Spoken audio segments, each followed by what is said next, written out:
पश्चिम महाराष्ट्रातील सह्याद्री व्याघ्र कॉरिडॉरचं प्रस्तावित विस्तारीकरण हे वादाच्या भोवऱ्यात अडकलंय. या कॉरिडॉरमुळे ग्रामीण भागात चिंतेचं वातावरण आहे.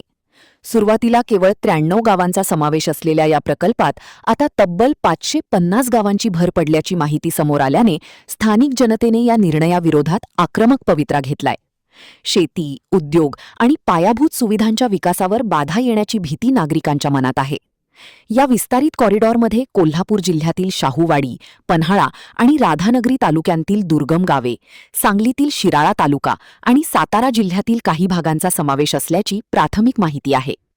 महायुतीच्या लोकप्रतिनिधींनी देखील या कॉरिडॉरबाबत विरोधी भूमिका व्यक्त केली आहे.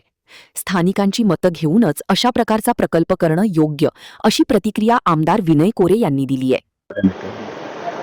आणि प्रामुख्यानं एक फॉर्म्युला बाबा सगळ्यांनी एकत्र मिळून करावं. जिथं 80% समजा आमच्या सगळ्यांच्या पातळीवर मिटलं, 10-20% बाबा मिटत नसलं, काही तानातानी असली, तेवढ्या पुरतं राज्य पातळीवर निर्णय होतील.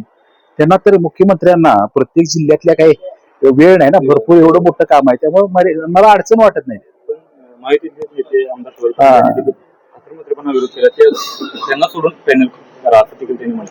तो विषय मुख्यमंत्री निर्णय त्याचा घेतील.